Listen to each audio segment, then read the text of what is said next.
ಮುಖ್ಯಮಂತ್ರಿಗಳಾದಂಥ ಸನ್ಮಾನ್ಯ ಡಿ.ಕೆ. ಶಿವಕುಮಾರ್ ಸಾಹೇಬರು, ಮಾಜಿ ಮುಖ್ಯಮಂತ್ರಿಗಳಾದಂಥ ಸಿದ್ದರಾಮಯ್ಯ ಸಾಹೇಬರು, ಕೆಪಿಸಿಸಿ ಅಧ್ಯಕ್ಷರಾದಂಥ ಹರಿಪ್ರಸಾದ್ ಸಾಹೇಬರು, ಉಪಮುಖ್ಯಮಂತ್ರಿಗಳಾದಂಥ ಪರಮೇಶ್ವರ್ ಸಾಹೇಬರು, ನಮ್ಮ ಜನಾಂಗದ ನಾಯಕ ಜನಾಂಗದ ಮುಖಂಡಗಳಾದಂಥ ಸತೀಶ್ ಅಣ್ಣ ಜಾರಕಿಹೊಳಿ ಅವರು, ನಮ್ಮ ರಾಜಣ್ಣವರು ಸೇರಿ ಎಲ್ಲ ನಮ್ಮ ರಾಷ್ಟ್ರ ಮಟ್ಟದ ರಾಜ್ಯ ಮಟ್ಟದ ನಮ್ಮ ಕಾಂಗ್ರೆಸ್ ಪಕ್ಷದ ಎಲ್ಲ ಜಾತಿ ಜನಾಂಗದ ಮುಖಂಡರು, ನಮ್ಮ ಜಿಲ್ಲೆಯ ಶಾಸಕರು, ಮುಖಂಡರುಗಳು, ನಮ್ಮ ಕ್ಷೇತ್ರದ ವಿಶೇಷವಾಗಿ ಚಳ್ಳಕೆರೆ ಕ್ಷೇತ್ರದ ಮತದಾರರು, ನನ್ನನ್ನು 3 ಬಾರಿ ಶಾಸಕರಿಗೆ ಕಾರಣಕರ್ತರಾದಂಥ ನಮ್ಮ ಮತದಾರರು, ನಮ್ಮ ಮುಖಂಡರು ಮತ್ತು ಕಾರ್ಯಕರ್ತರು ಎಲ್ರಿಗೂ ಕೂಡ ಪ್ರತ್ಯಕ್ಷವಾಗಿ ಪರೋಕ್ಷವಾಗಿ ನಮ್ಮ ಸ್ವಾಮೀಜಿಗಳು ಸೇರಿ ಎಲ್ಲ ಪ್ರತಿಯೊಬ್ಬರು ಕೂಡ ಇದಕ್ಕೆ ಕಾರಣಕರ್ತರಾಗಿದ್ದಾರೆ. ಅವರೆಲ್ಲರಿಗೂ ಕೂಡ ನಿಮ್ಮ ವಾಹಿನಿಗಳ ಮುಖಾಂತರ ಅವ್ರಿಗೆ ಧನ್ಯವಾದಗಳನ್ನು ಸಲ್ಲಿಸ್ತೀನಿ.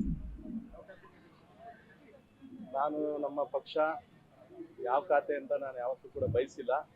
ಒಟ್ಟು ನನ್ನನ್ನು ಸಚಿವನಾಗಿ ನಮ್ಮ ಪಕ್ಷ ಮಾಡಿದೆ, ನಮ್ಮ ಮುಖಂಡರು ಮಾಡಿದ್ದಾರೆ. ಯಾವ ಖಾತೆ ಅವರು ನನಗೆ ಕೊಡ್ತಾರೆ, ಜವಾಬ್ದಾರಿ ಕೊಡ್ತಾರೆ, ಅದನ್ನು ಈ ಸಾರ್ವಜನಿಕರು ಏನು ನಿರೀಕ್ಷೆ ಮಾಡ್ತಾರೆ ಅದಕ್ಕೆ ಪೂರಕವಾಗಿ ನಾನು ಕೆಲಸ ಮಾಡ್ತೀನಿ. ಧನ್ಯವಾದಗಳು.